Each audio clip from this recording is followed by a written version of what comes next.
खरं तर मैदानाच्या आतमध्ये घ्यावे लागतील. एक जिंकायचं असेल तर प्रयत्न करणं गरजेचं आहे, परंतु मैदानाच्या आतमधून डखुल राठोडचा ब्लास्ट इथे देखील चेंडूला पाहायला मिळेल. वन बाउंड चेंडू मात्र सीमा रेषा पार डीप बॅकवर्ड पॉइंटला फोडलाय. चौकार 4 रन.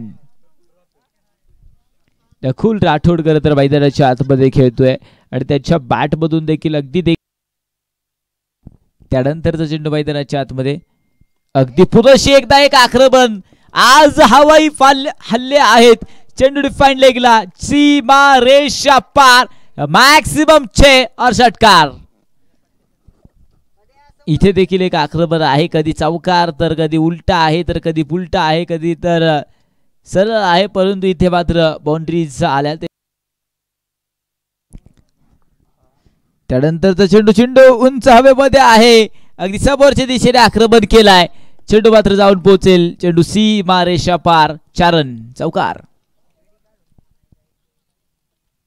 अगदी चांगला आक्रमण मैदानाच्या आतमध्ये. इथे देखील एक चौकार मिळतोय. चौकाराच्या मदतीने धावफलकावरती वाढ. 22 धावा धावफलकावरती आहेत. सतत चांगली खेळी करतोय. ओ इथे अगदी उलटा पुलटा केलाय. डीप पॉइंट फोडलाय. आता मात्र चेंडू सीमा रेषा पार स्टँड अँड डिलिव्हर और 6 रन.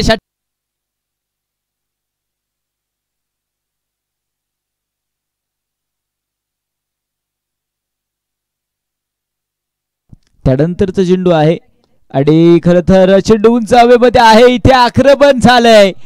चेंडू अगदी पुढे एकदा पोहोचला ऍडमिटला डाऊन द बॉल. इथे मात्र चेंडू सीमा रेषा पार. चौकार मिळतोय.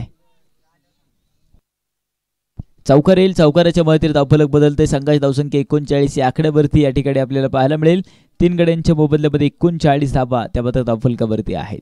पळे खरं तर गोलंदाजी मार्कवरती आले. त्यानंतरचा चेंडू आहे अगदी मैदानाच्या आतमध्ये. खरं तर आक्रमण इथे देखील केला जातोय. डखुल राठोड यांचा ब्लास्ट आहे.